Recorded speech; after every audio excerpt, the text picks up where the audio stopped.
show you a little bit about my scangauge. I have one video already on YouTube on how it works, but that's just me kind of driving along. It's not really the most informative. 20 kilometers an hour.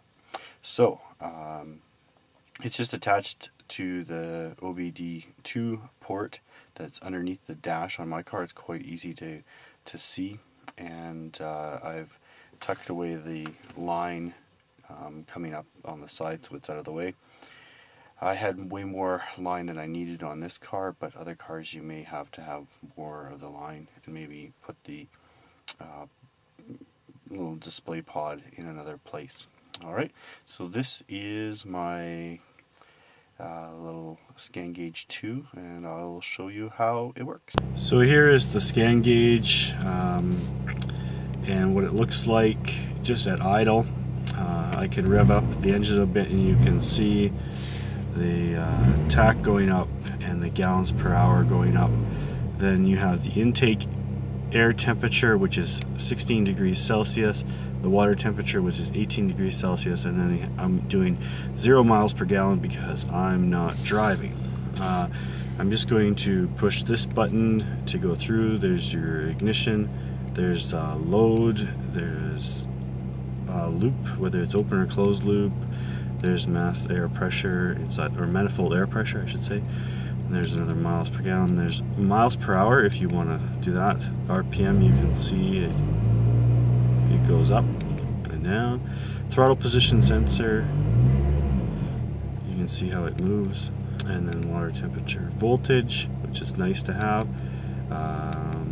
Fuel pressure, I don't have that sensor on my car, so it doesn't read that. And then there's gallons per hour again. I like that gallons per hour because if I can keep that low, then I know that I'm using less gas for that RPM. It's a pretty good thing. Hopefully I can get a better angle of this when we're driving so that you can see what it looks like. I'm gonna do a little quick loop to my work. And you can see as if I give it, that's not full throttle, but you can see how gallons per hour goes up quite a bit. It's not the best for driving. Trying different angles here to get a good view. That seems to be pretty good right there. So as you can see, I can get it down pretty good and get my miles per gallon into the 30s. Just starting out, my car is cold, and so it's not going to have the best fuel economy right now. So here we go. If I keep it under 2,000 RPM and under 2 gallons per hour, it seems to get better gas mileage. But that means I accelerate incredibly slowly, and it's hard to keep out of people's way when I do that. Obviously, I let off the gas. I'm coasting up to a red light, so you can see how my miles per gallon goes up.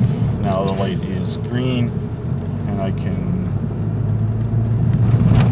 ease onto the throttle a little bit. I still have momentum. Sorry for the incredibly crappy, shaky camera work. And there, I'm not quite up to 60 kilometers an hour yet. The overdrive has kicked in, or the torque converter has kicked out, and so then I'm just cruising along 1.1 gallons per hour, 33 miles per gallon. So that's about the best I can get and still maintain the speed. It's quite a difficult proposition to do, to get over that. I've tried coasting, neutral coasting, all that kind of stuff. So I've tried neutral coasting, all those kind of things. Like here we're coming up to a stoplight, so I'll throw it in neutral. You can see my gallons per hour fluctuates between 5 and 6.5 and 0.6. And as I slow down, the speed drops. Alright, so we're sitting here. You can go into more and you can do fill up, and that'll tell you, you do that when you filled up your car at the gas station, and then it resets pretty much everything. So you can go to more, you can go into display, you can have the lamp low or high, you can go into more, you can change the color, and you always hit this red button to go back. So there you go. You can go more, those are those two things. You can go setup, you can pick your engine that you have. You can do the speed to change the wheel sizes, commands. I'm not sure what that does. I've never been able to figure it out. No one else can tell me what the commands do. You can do mode.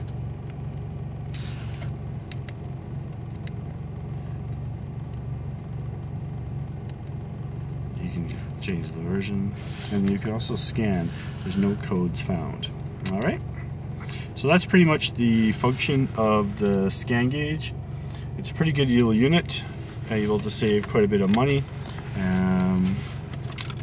just by having it on there. The car's turned off and the unit stays on for a few minutes, and that's my stereo beeping away telling me that it loves me.